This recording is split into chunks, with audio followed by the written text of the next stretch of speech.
A gente vai mudar totalmente de assunto, mas falar sobre mais um assunto muito importante que também vem repercutindo. Alguns assuntos importantes sobre clima. A gente vai trazer previsão aqui para o restante da semana, né? Final de semana aí chegando, a gente já está na metade da semana, já pensando bastante no final de semana. Mas a gente vai falar principalmente sobre o El Niño, que está aí assustando. Tem diversas previsões bastante impressionantes sobre o Super El Niño ameaçando o Brasil. É por isso mesmo que a gente vai conversar com o meteorologista do IMET, o Lucas Coelho. Lucas, muito bom dia, é um prazer te ter aqui no Acorda Metrópolis. A gente ia começar com a previsão, mas eu acho que o El Niño é a primeira grande situação que precisa ser esclarecida, né? A gente vira e mexe fala da Laninha, do El Niño, muita gente sabe que isso existe, mas não sabe exatamente o que é. E nesse ano tem essa previsão, esse medo de um super El Niño causando, né? Problema nas produções agrícolas. Queria que você trouxesse um pouquinho de informações sobre o que realmente pode acontecer no mundo todo, mas principalmente aqui para o Brasil com o El Niño se aproximando. Bom dia. Oi, Natália, bom dia a todos que estão nos acompanhando. É o seguinte, o El Niño, a Laninha, é uma oscilação que perdura mais ou menos de 2 a 3 anos entre uma fase quente e uma fase fria, com uma fase neutra entre essas fases. E o que a gente está observando? Que a gente está saindo de uma fase neutra que persiste desde 2024 e vamos entrar agora numa fase quente. A última fase quente que a gente passou, ou seja, o El Niño, que nada mais é do que um aquecimento anômalo das águas superficiais lá no Oceano Pacífico Equatorial, que é a maior bacia oceânica do planeta. A gente passou por um evento muito parecido que começou em maio de 2023 e foi até mais ou menos maio de 2024. Depois entramos numa fase de neutralidade, com águas aproximadamente dentro da normalidade, e agora estamos iniciando novamente uma fase quente. A probabilidade é de 80% de que entraremos nessa fase quente já a partir do próximo mês, e ela deve se estender até 2027. A grande questão da vez é que a intensidade desse evento pode ser realmente muito forte. As probabilidades de que nós tenhamos nos próximos meses um evento El Niño, ou seja, um aquecimento que entre dentro de uma probabilidade de ser muito forte, é considerável hoje. As projeções indicam que lá, nos meses centrados em torno de dezembro, a gente pode ter uma grande chance de esse evento entrar dentro de uma categoria muito forte, ou seja, um aquecimento de que na região central do Oceano Pacífico Equatorial pode atingir uma anomalia de até 2 graus acima da média da temperatura da superfície do mar. E o que isso causa? Isso causa implicações globais, porque esse aquecimento anômalo muda as células de circulação do globo e isso pode causar problemas, eventos extremos em várias regiões, incluindo aqui no Brasil. O que a gente sabe, pelo que a gente observou no passado, é que quando a gente está dentro de uma fase quente, dentro do El Niño, a parte centro-sul do Brasil, principalmente o sudeste e o sul, acabam tendo precipitações acima da normalidade. Então essa é a projeção atual, de que a região do sudeste e sul tenham chuvas acima da normalidade durante esse período de aquecimento. E, por outro lado, a parte norte e nordeste tem um déficit de precipitação. Esse aquecimento no Oceano Pacífico, ele também se traduz em aquecimento aqui na América do Sul. E esse calor adicional é o que causa essas chuvas na região sul e também é o que causa a seca nas regiões que naturalmente já são quentes. Ô Lucas, a gente pode esperar os reflexos no Brasil a partir efetivamente de quando? Disso, das secas maiores, dos lugares que já têm as chuvas nesses períodos com mais chuvas e o aumento também das temperaturas, né? Olha, é difícil precisar exatamente a partir de quando que esses efeitos passam a ser sentidos, porque isso depende da variabilidade de cada caso, de aonde que essas anomalias mais intensas vão ficar localizadas.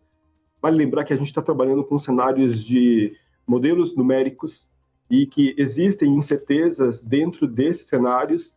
Por exemplo, apesar de hoje a probabilidade de um El Niño muito forte ser considerável, também é grande a probabilidade, ou pelo menos comparável, a probabilidade de que ele seja forte ou moderado. Então isso reflete uma certa incerteza. Não dá para a gente bater o martelo ainda e falar, olha, esse ano vai ser um El Niño muito forte, porque as probabilidades ainda são muito parecidas, principalmente para o final do ano, que é quando esse evento deve ter a sua máxima intensidade.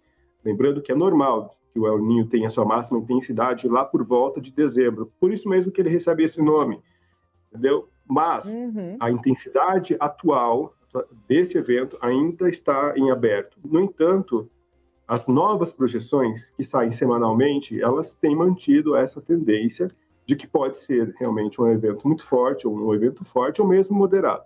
Mas não dá para ter certeza ainda qual vai ser a intensidade. Agora, em geral, os efeitos a gente conhece, que é esse aumento da precipitação na região sudeste e sul, principalmente, quando as águas do Oceano Pacífico Equatorial estão mais quentes do que o normal. Ô Lucas, a gente viu nos últimos anos o Rio Grande do Sul sofrendo muito, né, com essas fortes chuvas. Como você já disse, já são regiões sudeste e sul que chovem bastante nesses lugares, nessa época, dezembro, janeiro, mas que o Rio Grande do Sul vem sofrendo ainda mais recentemente. A gente pode ter alguma junção de fenômenos, ter o El Niño e ter algum outro fenômeno que pode acontecer, que vocês já até conseguem prever ou ver que é um cenário possível, porque nesses casos também do Rio Grande do Sul, a gente teve ventanias muito fortes, ainda na região sul, não lembro exatamente ali as regiões, mas a gente também fez esses registros que as chuvas trazem diversos problemas, não só os alagamentos, mas também isso, muitas vezes as tempestades de vento, casas que caem, enfim, são muitas questões com essas fortes chuvas.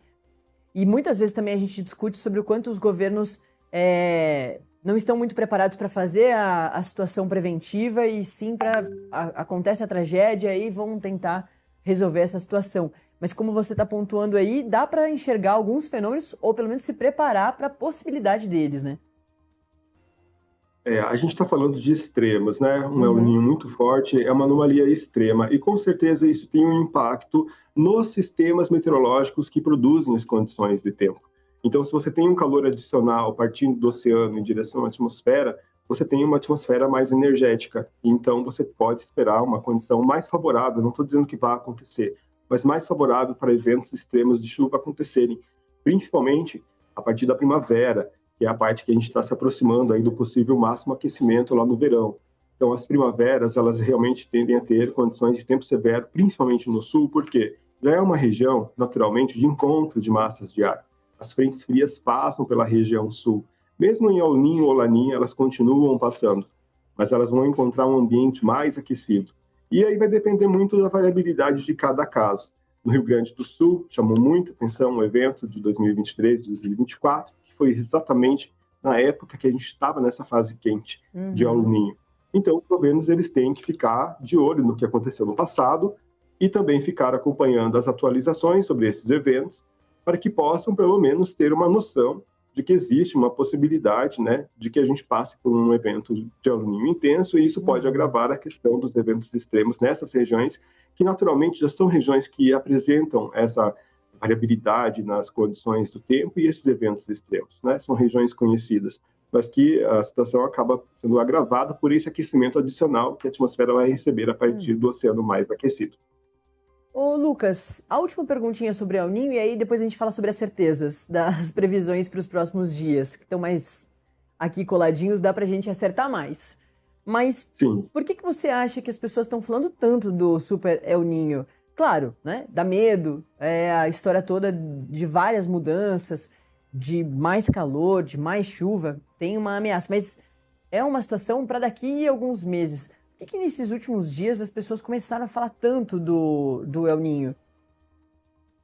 É que as previsões que têm saído dos principais órgãos aí internacionais que fazem esse monitoramento indicam realmente uma possibilidade de um evento mais extremo, né?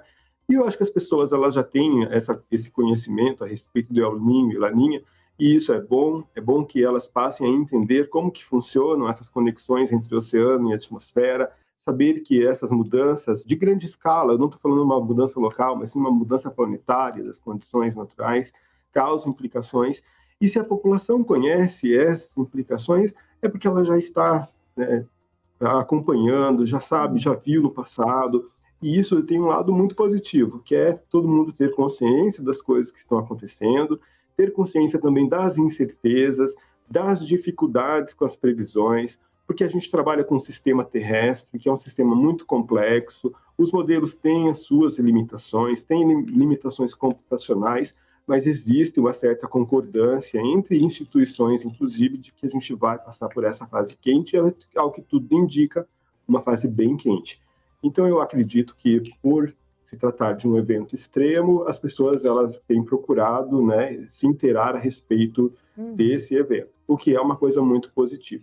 Exato, Lucas. O que você está trazendo para a gente é que as pessoas acreditam na ciência, as pessoas acreditam no aquecimento global, elas estão entendendo que isso realmente existe e isso não é mais uma possibilidade de um futuro. Já acontece há alguns anos e tem piorado com o tempo. Lucas, então para a gente encerrar, a previsão do tempo para os próximos dias, para o Brasil todo, a gente teve há um pouquinho mais de um mês aquelas fortes chuvas na Paraíba, em Pernambuco, mataram algumas pessoas essas chuvas, desalojaram as pessoas, e agora a gente vê frente fria há algumas semanas também tomando algumas partes do Brasil. Como é que o tempo vai ficar num geralzão aí em todas as regiões brasileiras para os próximos dias?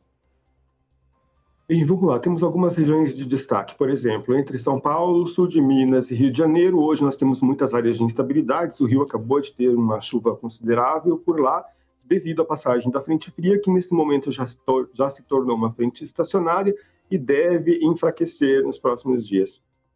Agora, outra região que chama atenção é a parte do norte do Brasil, na região amazônica, onde são previstas pancadas de chuvas mais fortes. E na próxima madrugada deve ser bem fria na região sul.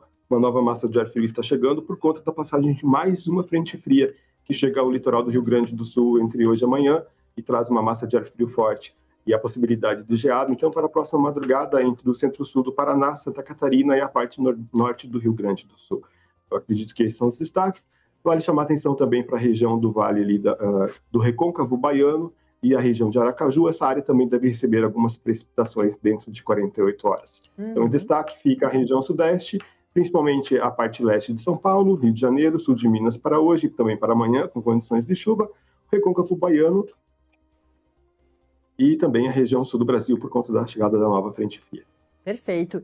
Não sobe para o centro-oeste a frente fria, Lucas, porque aqui a gente já está no calorão da seca, a seca já começou aqui, né? O período de estiagem vai longe agora, talvez sempre com uma possibilidade ali da chuvinha do caju em junho, julho, mas efetivamente não chove mais por aqui. Eu tô falando de Brasília, mas enfim, o centro-oeste é grande, mas quase todo tá em seca já, né?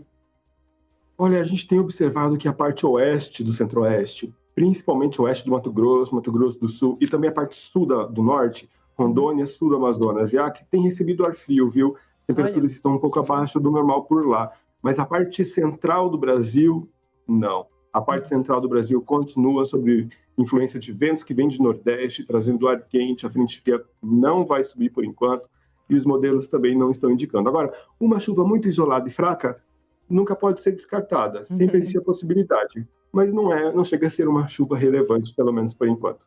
Perfeito. Não, no Rio de Janeiro a máxima é de 22 graus, né? Para o carioca isso é uma loucura, é um absurdo. O pessoal deve estar com cachecol, luva, porque realmente 22 para eles é muito frio. Tá certo, Lucas Coelho, meteorologista do IMET, que trouxe para a gente os detalhes da previsão dos próximos dias, mas também falou muito bem sobre o El Niño e sobre o quanto as pessoas estão acreditando no aquecimento global. Valeu, viu, Lucas?